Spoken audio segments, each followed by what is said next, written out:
கன்னி ராசி நேயர்களே, இந்த வீடியோ உங்களுக்கே தற்செயலாக வந்ததுன்னு நினைக்காதீங்க. இப்போ நீங்கள் இதை பார்த்துட்ருக்கீங்க அப்படின்னா அதுக்கு பின்னாடி ஒரு காரணம் இருக்குது. சமீப காலமாக மனசில் ஏதோ ஒரு குழப்பம், எப்போ என் வாழ்க்கை சரியான பாதைக்கு போகும்னு ஒரு கேள்வி. அந்த பதிலை தேடி தான் இப்போ நீங்கள் இங்கே வந்திருக்கீங்க. நம்ம எல்லாரும் ஒரே மாதிரி இல்லைங்க. ஒவ்வொருத்தருக்கும் ஒரு தனி பாதை இருக்குது. சில நேரம் அது நம்ம கை கெட்டாத மாதிரி தோணும், சில நேரம் வாழ்க்கை நம்மளை சோதிக்கும். ஆனால் அந்த நேரத்தில் நம்மளை காப்பாற்றி வழி நடத்துகிற ஒரு சக்தி இருக்குது. அதுதான் நம்மளுடைய குலதெய்வம். பல தடவை கடைசி நிமிஷத்துல விஷயங்கள் சரியாக இருக்கலாம், அது எல்லாம் சும்மா இல்லை. அதுக்கு பின்னாடி குலதெய்வ அருள் தான் காரணம். இந்த கன்னிராசி பலன்கள் உங்களுக்கு உண்மையிலேயே வேலை செய்யணும்னா இந்த நிமிஷத்தில் ஒரு சின்ன விஷயம் செய்யுங்க. கமெண்ட் பாக்ஸில் உங்கள் குலதெய்வத்துடைய பெயரை எழுதுங்க. தெரியலனா உங்களுக்கு பிடிச்ச தெய்வத்துடைய பெயரை எழுதுங்க, மனசார எழுதுங்க. அந்த நம்பிக்கை தான் இந்த பலனோட சக்தி. இன்னும் நம்ம சேனலை சப்ஸ்கிரைப் பண்ணலைன்னா மறக்காமல் சப்ஸ்கிரைப் பண்ணிக்கோங்க. அப்படியே பக்கத்தில் இருக்கக்கூடிய பெல் ஐக்கானையும் கிளிக் பண்ணிக்கோங்க. வாங்க வீடியோக்குள்ளே போகலாம். அன்பான கன்னிராசி நேயர்களே, புதனை ராசி அதிபதியாக கொண்டவங்க புத்திசாலித்தனமான முடிவுகளை எடுத்து பாராட்டுகளை வாங்கக்கூடிய உங்களுக்கு திறமையையும் பொறுமையையும் சோதிக்கக்கூடிய நாட்களா இனி இருக்க போதுங்க. எல்லாருடைய பிரச்சனைக்கும் தீர்வு சொல்லக்கூடிய நீங்க சில நேரங்களில் உங்க மனசுல என்ன நடக்குது அப்படின்னு யார்கிட்டையும் சொல்லாம அமைதியா வச்சுப்பீங்க. ஆனா உங்களையும் அறியாம திடீர்னு சில மாற்றங்கள் எல்லாமே உங்க வாழ்க்கையில ஏற்பட போகுது. குறிப்பா பாத்தீங்கன்னா பணம், வேலை, குடும்பம் அல்லது உறவுகள் தொடர்பாக முக்கியமான பேச்சுவார்த்தைகள் நடக்க போகுது. அந்த நேரத்தில் உணர்ச்சி வசப்பட்டு பேசுகிறத தவிர்த்துட்டு கொஞ்சம் நிதானமாக யோசிச்சு பேசுனீங்க அப்படின்னா மிகப்பெரிய பிரச்சனை கூட சின்னதாக மாறிடும். நீங்கள் நல்லதையே மற்றவங்களுக்கு செஞ்சாலும் மற்றவர்கள் உங்களை குறை சொல்லும்படியான சூழலை எல்லாம் சந்திப்பீங்க. தொழில் மற்றும் வியாபாரத்தில் பார்த்தீங்கன்னா உங்களுடைய யோசனையை மற்றவங்க கிட்ட பகிரக்கூடிய நாட்கள் இதுவல்ல. ஒரு விஷயத்தை நீங்கள் நல்லா கவனித்து பார்த்தீங்க அப்படின்னா பலருடைய வாழ்க்கையில் நீங்கள் நல்ல ஆலோசகராக இருந்திருக்கலாம். யாருக்காவது பிரச்சனை அப்படின்னா முதல்ல வருவது உங்களுடைய பெயராக இருந்திருக்கும். ஆனால் உங்களுக்கு ஒரு பிரச்சனை வரும்போது அந்த மனிதர்கள் உங்க பக்கத்துல நிற்க மாட்டாங்க. உங்களுடைய திறமை, உழைப்பு, பொறுப்புணர்வு இது எல்லாம் பலருக்கு ஏனியா இருந்திருக்கும். பலர் உங்களை வச்சு முன்னேறி இருப்பாங்க. ஆனா அந்த நன்றியை கூட மறந்துட்டு மீண்டும் உங்களையே வந்து சீண்டுவாங்க. இனி நான் யாருக்காகவும் எதையும் செய்ய மாட்டேன் அப்படின்னு விலகி நிற்கணும்னு நினைப்பீங்க. மேலும் உங்களுக்கு எந்த துறையிலெல்லாம் மாற்றம் இருக்குது, யார் இடத்துல எச்சரிக்கையாக இருக்கணும், யார் உங்களுக்கு உண்மையான துணையாக இருப்பாங்க அப்படிங்கிற கூடுதலான தகவலை தெரிஞ்சுக்க இந்த வீடியோவை முழுசாக பாருங்க. கன்னிராசி உத்திர நட்சத்திரம் 2ஆம் பாதம் 3ஆம் பாதம் 4ஆம் பாதம், அஸ்த நட்சத்திரம் சித்திரை நட்சத்திரம் 1ஆம் பாதம் 2ஆம் பாதம்ல இருக்கவங்களுக்கு கிரக நிலைகள் எப்படி இருக்குது அப்படின்னு பார்த்தீங்கன்னா சத்ரு ஸ்தானத்தில் ராகுவும், கலத்திர ஸ்தானத்தில் சனியும், பாக்கியஸ்தானத்தில் செவ்வாயும், தொழில் ஸ்தானத்துல புதனும், லாபஸ்தானத்துல சூரியனும் குருவும் சேர்ந்திருக்காங்க. அயன சைன போகஸ்தானத்துல சுக்கிரனும் கேதுவும் இருக்கிறதால உங்களுடைய உடல்ல சின்ன சின்ன உபாதைகள் தோன்றி மறையும். வெளி வட்டாரத்துல புதிய அனுபவம் கிடைக்க போகுது. குடும்பத்துல இருக்கிறவங்களை அனுசரித்து நடந்துக்கிறது உங்களுக்கு மன நிம்மதியையும் சந்தோஷத்தையும் கொடுக்கும். மற்றவங்களுடைய பலம் என்ன, பலவீனம் என்ன அப்படின்னு நீங்க புரிஞ்சு நடந்துக்கணும். உங்களுக்கு நெருக்கமாக இருந்த நண்பர்கள், உறவுகள் எதிரியாக மாறி விலகி செல்லக்கூடிய சூழலும் இருக்கு. மனதளவுல இருந்த தயக்கங்கள் எல்லாமே உங்களுக்கு இனி குறைய போகுது. விளையாட்டு விஷயங்கள தனிப்பட்ட ஆர்வம் உண்டாகும். கொடுக்கல் வாங்கல நீங்க நிதானமாக செயல்படுறது நல்லது. உங்க மூலமா உங்களுடைய உறவினர்களுக்கு அனுகூலமான காரியங்கள் நடக்கும். மற்றவங்களுக்கு உதவி செஞ்சு அதில் வரக்கூடிய சந்தோஷத்தை அனுபவிப்பீங்க. மேலும் நீங்க எந்த இடத்துல கவனமா இருக்கணும் அப்படின்னு பார்த்தீங்கன்னா கடக ராசியில சூரியனும் குருவும் சேர்ந்து இருக்கும் பொழுது குரு ஆதித்ய யோகம் உங்களுக்கு கிடைச்சாலும் சிலருக்கு சுய கௌரவம், ஈகோ தலை தூக்க ஆரம்பிக்கும். அதனாலேயே பெரியவங்க கிட்ட மரியாதை இல்லாமல் பேசுறது, கண்டுக்காம போறது அப்படிங்கிற மாதிரி சின்ன சின்ன தவறுகள் நடப்பதற்கும் வாய்ப்பு இருக்கு. இந்த கிரகங்களுடைய சேர்க்கையை நீங்க சரியா பயன்படுத்திக்கணும்.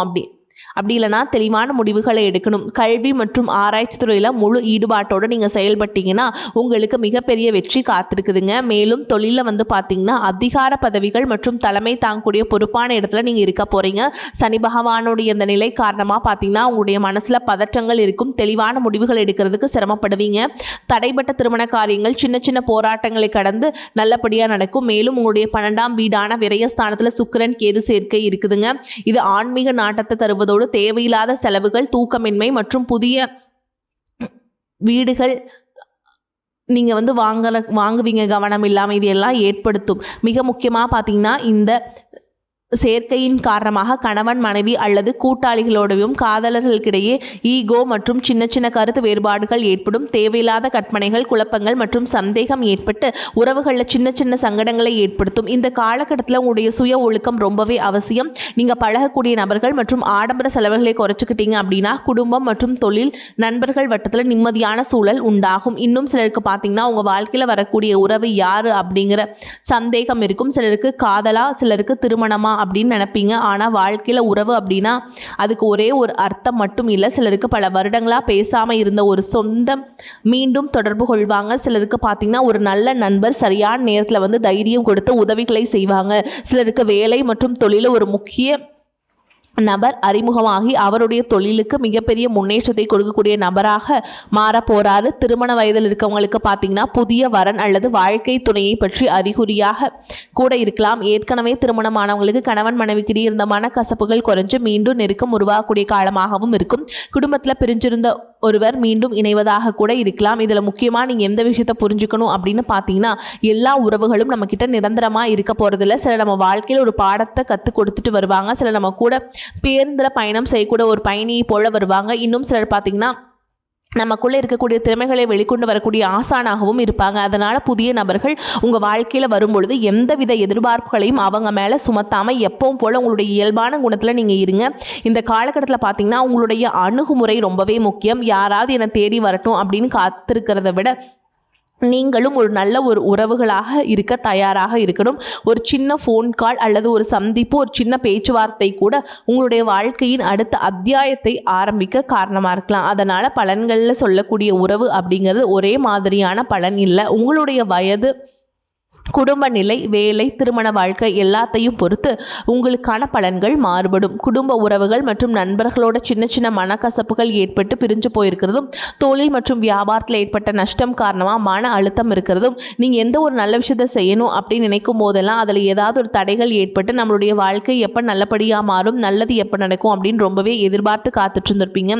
நீங்கள் என்னதான் நல்ல விஷயங்களை நினைச்சாலும், நல்லதையே மற்றவங்களுக்கு செஞ்சாலும் உங்களுக்கு தொடர்ச்சியாக கஷ்டங்களும் பிரச்சனைகளும் மாறி மாறி வந்துக்கிட்டு தான் இருக்குது. அதையெல்லாம் மறந்து தான் உண்டு, தான் வேலை உண்டு அப்படின்னு இருந்தாலும் மனசுக்குள்ளே ஏதோ ஒரு கவலை, ஏதோ ஒரு குழப்பம் உங்களை அதிகமாக யோசிக்க வச்சுட்டு இருக்கும். யாராவது என்னுடைய குழப்பங்களுக்கு பதில் சொல்ல மாட்டாங்களா, நல்ல தீர்வு சொல்ல மாட்டாங்களா, கடைசிக்கு என்னுடைய கஷ்டங்களை காது கொடுத்து கேட்க மாட்டாங்களா, ஆறுதலாக நாலு நல்ல வார்த்தை பேசிட மாட்டாங்களா, என்னை உண்மையாக நேசிக்க மாட்டாங்களா, எதிர்பார்ப்பு இல்லாமல் என்கிட்ட பழக மாட்டாங்களா அப்படின்னு தான் நீங்கள் ஆதங்கப்படுறீங்க. இப்படி நினைக்கக்கூடிய உங்ககிட்ட நான் சொல்லக்கூடிய ஒரே ஒரு விஷயம், உங்களுடைய வாழ்க்கையில் உங்களுக்கு பிரச்சனைகள் இருக்குது, கஷ்டங்கள் வருது அப்படின்னா நீங்கள் நிறைய பாவங்கள் பண்ணிட்டீங்க அப்படின்னு அர்த்தம் இல்லை. நீங்கள் தவறான நபர் அப்படின்னும் அர்த்தம் இல்லை. இந்த வாழ்க்கை உங்களுக்கு சில பாடங்களை கற்றுக் கொடுக்குது அப்படிங்கிறத நீங்கள் உணர்ந்துக்க வேண்டிய காலம். சாதாரணமாக எல்லாரும் சொல்லலாம், நல்லது செஞ்சால் இங்கே காலம் இல்லை அப்படின்னு நினைப்பாங்க. நம்ம நல்ல விஷயத்தை எப்போ செஞ்சாலும் அதற்கான பலன்கள் உடனே கிடைக்கலனாலும் அது காலதாமதமாக தான் கிடைக்கும் அப்படிங்கிறத நீங்கள் புரிஞ்சுக்கணும். இப்போ வரைக்கும் நீங்கள் எப்படிப்பட்ட கஷ்டமான சூழலில் இருந்தாலும் சரி, அதுவெல்லாம் நிரந்தரம் கிடையாது. உங்கள் வாழ்க்கை இன்னும் முடிஞ்சிடல அப்படிங்கிறத இங்கே ஞாபகத்தில் வச்சுக்கணும். இப்போ உங்கள் வாழ்க்கையில் இருக்கக்கூடிய கடன் பிரச்சனையோ, கணவன் மனைவி பிரிவோ, அல்லது காதல் தோல்வியோ, அல்லது வேலை இல்லாமல் கஷ்டப்படுறதோ, இது மாதிரி உங்கள் வாழ்க்கையில் உங்களை சுற்றி நடக்கக்கூடிய எல்லா விஷயங்களும் உங்களை அழிக்கிறதுக்காக வரல, உங்களை மாற்றுறதுக்காக வந்திருக்கு. ஒரு புதுவிதமான வாழ்க்கையை எதிர்காலத்தில் நீங்கள் வாழ போகிறீங்க. அதுக்கான ஒரு அடித்தளமாக தான் இதை நீங்கள் எடுத்துக்கணும். சிலருக்கு பார்த்தீங்கன்னா இந்த பிரச்சனையெல்லாம் கொஞ்ச நாளாக இருந்தால் பரவாயில்ல, ரொம்ப வருஷமாக இப்படி தான் போயிட்டுருக்கு, எனக்கு சுத்தமாக நிம்மதியே இல்லை, என் குடும்பத்தில் சந்தோஷம் இல்லை, என்னை எல்லாரும் ஏமாத்துறாங்க, எப்போ நான் மற்றவங்களுக்காக வாழ்கிற மாதிரி இருக்குது, எனக்கு பிடிச்ச சின்ன சின்ன ஆசைகளை கூட என்னால் நிறைவேற்றிக்க முடியலை. இதெல்லாம் ஒரு நிமிஷம் நினச்சி பார்க்கும்போது என்னடா இந்த வாழ்க்கை ஓடிட்டே இருக்கும், இதுவெல்லாம் எப்போ சரியாகும் அப்படிங்கிற கேள்விக்கு பதில் தெரியாமல் தான் இன்னமுமே நீங்கள் ஓடிட்டுருக்கீங்க.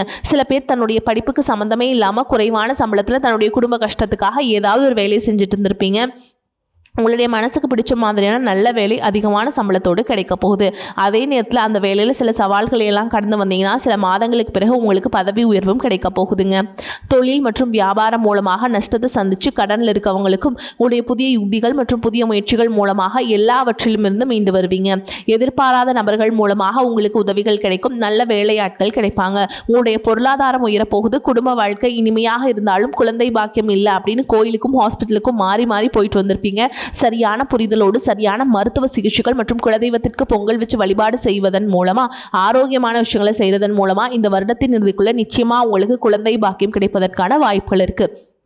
அப்படி உங்களுக்கு கரு உருவாகக்கூடிய சூழல்ல நீண்ட தூர பயணங்களையும் அளவுக்கு அதிகமாக யோசிக்கிறதையும் முற்றிலுமாக நீங்கள் தவிர்க்கணும். இதை மட்டும் நீங்கள் சரியாக செஞ்சுட்டு வந்தீங்கன்னா அழகும் அறிவும் ஒன்றாக இருக்கக்கூடிய குழந்தை பிறக்கும். இதனால் வரைக்கும் நீங்கள் என்னதான் பாசிட்டிவாக இருந்தாலும் உங்களுடைய மனசில் நெகட்டிவான எண்ணங்கள் வந்து எந்த ஒரு காரியத்தை செஞ்சாலும் அது உங்களுக்கு முழு திருப்தி தராத மனநிலையாக இருந்திருக்கும். அதனாலேயே உங்களுக்கு மனதளவில் பல சோதனைகள் எல்லாமே வந்திருக்கும். உங்களுடைய கடின உழைப்பால் உங்களுக்கு வருமானம் அதிகமாக வரக்கூடிய சூழல் இருந்தாலும் வருமானத்தையும் மீறி அதிகமாக கடன் வாங்கி செலவு செய்யக்கூடிய சூழலும் வந்திருக்கும். சில இடங்களில் மற்றவங்களுக்கு கடனாக பணத்தை கொடுத்துட்டு அதை திரும்ப வாங்க முடியாமல் ரொம்பவே மன உளைச்சலுக்கு ஆளாகி இருப்பீங்க. இதனாலே குடும்பத்திலையும் சரி தொழிலையும் சரி உங்களுக்கு நிம்மதி இருக்காது. உடல் ஆரோக்கியத்தை பொறுத்த வரைக்கும் 50 வயசுக்கு மேலே இருக்கவங்க ஏதாவது உடல் பிரச்சனை காரணமாக மருந்து மாத்திரைகளை அதிகமாக சாப்பிடுவீங்க.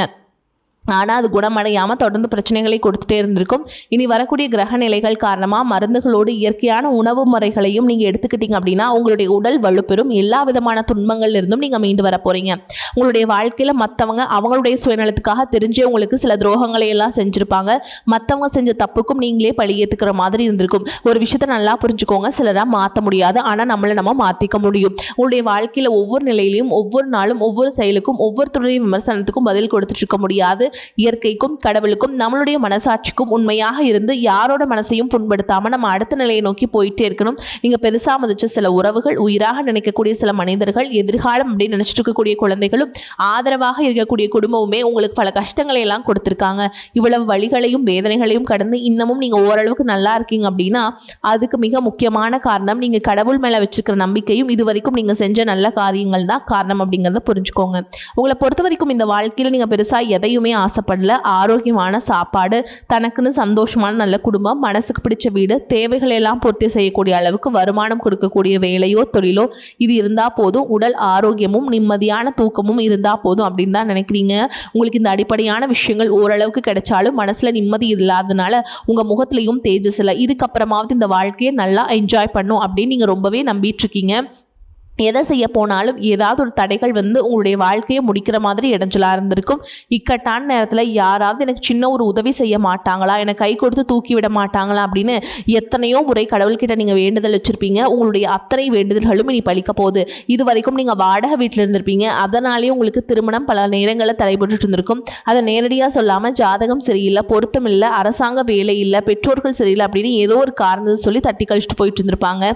நீங்களா காதலிச்சா கூட அவங்களும் ஏதாவது ஒரு சந்தர்ப்பத்தில் எங்கள் அப்பா அம்மா ஒத்துக்கல, எனக்கு உன்னை பிடிக்கல அப்படின்னு கடைசி நேரத்தில் ஏமாற்றிட்டு போகக்கூடிய சூழலும் இருந்திருக்கும். இனி வரக்கூடிய காலங்களில் உங்களுக்கு நல்ல வேலைவாய்ப்பு அமையும் பொழுது அந்த இடத்துல உங்களுடைய திறமைகளுக்கு மதிப்பு கொடுப்பாங்க. உங்களுடைய நிர்வாகத்திறன் மற்றும் தலைமை பண்பு அதிகரிக்கும். மற்றவங்க மதிப்பு மரியாதை வைக்கிற மாதிரியான செயல்களை செய்வீங்க. துணிச்சலான முடிவுகளை எடுப்பீங்க. இது வரைக்கும் பொது இடங்களில் நல்ல விஷயங்களுக்கு செய்கிறதுக்கு கொஞ்சம் தயங்கி நின்றுருப்பீங்க. ஆனால் இதுக்கப்புறமா நீங்கள் துணிந்து செய்ய போகிறீங்க. இதன் காரணமாக உங்களுக்கு நல்ல போட்டியாளர்கள் எல்லாமே வருவாங்க. எதிரிகள் யாரும் குறுக்க வர மாட்டாங்க. உங்களுடைய முன்னேற்றத்தை தடுத்து நிறுத்த இங்கே யாரும் இருக்க மாட்டாங்க. புதனும் சுக்கிரனுடைய உங்களுடைய பேச்சு திறமைக்கு காரணமாக இருக்க போகிறாங்க. இது வரைக்கும் நீங்கள் பேசின பேச்சை விட நீ எல்லார்கிட்டையுமே நம்பிக்கையோடு பேச போகிறீங்க. உங்களுடைய பேச்சில் ஒரு காந்த சக்தி இருக்க போகுது. புத்திசாலித்தனமான முடிவுகள் எடுப்பீங்க. உங்களுடைய நண்பர்கள் வட்டம் விரிவாக போகுது. குடும்பத்தில் நெருங்கிய உறவுகள் மரணத்தால் மன வலிமையை இழந்து ரொம்பவே கஷ்டப்பட்டு இருந்திருப்பீங்க. இதற்கு பிறகு மன வலிமையோடு எல்லா காரியங்களும் நீங்கள் செய்ய போகிறீங்க. உங்களுக்கு நல்ல வாழ்க்கை துணை அமைய போகிறாங்க. அதுவும் கை நிறைய சம்பளம் வாங்கக்கூடிய அழகான வாழ்க்கை துணை அமைவாங்க. உங்களுடைய 2 பேருடைய வருமானமும் உங்கள் குடும்ப பொருளாதார சூழலை உயர்த்த போகுது. திருமணம் முடிஞ்சதுக்கப்புறம் புதிதாக உங்களுக்கு சொந்த வீடு, வாகனம் எல்லாமே சாத்தியமாகும். வெகு விரைவிலேயே நீங்கள் நினைச்ச மாதிரியான வாழ்க்கையை நீங்கள் வாழ போகிறீங்க. நீண்ட காலமாக உங்கள் குடும்பத்தில் வாழ்க்கை துணையின் உறவுகள் மூலமாக நிறைய பிரச்சனைகள் எல்லாமே சந்திச்சு வந்துட்டுருப்பீங்க. நீண்ட காலமாக உங்களுக்கு பிரச்சனைகளை கொடுத்து கொண்டு வந்த உங்களுடைய வாழ்க்கை துணையின் உறவுகள் உங்களை விட்டு விலகி இருக்க போகிறாங்க. அவங்க செஞ்ச பாவங்களுக்கும் மனசாட்சி இல்லாமல் நடந்துக்கிட்டதுக்கும் சரியான தண்டனை கிடைக்க போகுது. இதற்கு பிறகு குற்ற உணர்ச்சியால் அவங்களே உங்ககிட்ட மன்னிப்பும் கேட்க போகிறாங்க. இந்த மாதிரி உங்கள் வாழ்க்கையில் நல்ல விஷயங்கள் நடக்கும் பொழுது உங்களுடைய நல்ல பேரை கெடுக்கிறதுக்கும் உங்களுக்கு அவமானத்தை ஏற்படுத்தணும் அப்படிங்கிறதுக்காகவும் சில மனிதர்கள் எந்த எல்லைக்கும் போய் தவறான விஷயங்களை செய்வாங்க. அதனால் உங்களுக்கு அறிமுகம் இல்லாத ஆண்கள் மற்றும் பெண்கள் கிட்ட பேசும் பொழுதும் பழகும் பொழுதும் உங்களுடைய வார்த்தைகளை நீங்கள் கவனமாக இருக்கணுங்க. உங்களை பொறுத்த வரைக்கும் பரிகாரம்னு பார்த்தோம்னா சனிக்கிழமைகள் தோறும் நீங்கள் சனீஸ்வர பகவானுக்கு எல் தீபம் ஏற்றி வழிபாடு செய்கிறது ஏற்றத்தை ஏற்படுத்தி கொடுக்கும். அப்படியே வந்து ஆஞ்சநேய பெருமானுக்கு வெண்ணெய் சாற்றி வழிபாடு செய்கிறது வந்து நல்லதுங்க. அந்த வெண்ணெய் எப்படி உருகி போகுமோ அதே மாதிரி நீங்கள் ஆஞ்சநேய பெருமானை வழிபாடு செய்ய செய்ய உடைய கஷ்டங்கள் அப்படியே எல்லாமே கரைஞ்சு போயிருங்க. அதே மாதிரி திங்கட்கிழமைகளில் சிவபெருமானை வந்து வில்வ இலைகள் சாத்தி அர்ச்சனை செய்து வழிபாடு செய்கிறது வந்து ரொம்ப நல்லதுங்க. பிரதோஷ நாட்களும் நீங்கள் சிவனை வழிபாடு செய்கிறது உங்களுக்கு சிறப்பான பலன்களை கொடுக்கும். இது வரைக்கும் நீங்கள் எதையாவது வேண்டுதல் வச்சுட்டு நிறைவேற்றாமல் இருந்தீங்க அப்படின்னா அந்த வேண்டுதல்களை எல்லாமே நிறைவேற்றுங்க. குறிப்பாக இந்த குலதெய்வத்துக்கு பொங்கல் வச்சு வழிபாடு செய்கிறது உங்களுக்கு ரொம்ப நல்லதுங்க. உங்கள் வாழ்க்கையில் நீ எந்த விஷயத்துக்குமே தடைகள் அப்படிங்கிறது இருக்காது. எல்லாமே நல்லபடியாக அமையும். தன்னம்பிக்கையோடவும் தைரியத்தோடவும் ஒவ்வொரு அடியையும் எடுத்து வைங்க. ஜெயிக்க போகிறீங்க. அது யாராலும் தடுத்து நிறுத்த முடியாது. உங்களுக்கு நல்லதே நடக்கும். நல்லது மட்டுமே நடக்கும். வரக்கூடிய வாய்ப்புகளை தவற விட்டுறாதீங்க. கெட்டியாக பிடிச்சிக்கோங்க. ஏன்னா வாய்ப்புகள் ஒரே ஒரு முறை தான் கதவை தட்டும். அந்த வாய்ப்புகளை தவற விட்டுட்டீங்க அப்படின்னா திரும்ப கிடைக்காது. அதனால் முறையாக பயன்படுத்திக்கோங்க. வாழ்த்துக்கள். வாழ்க வளமோடு நலமோடு. நன்றி. வணக்கம்.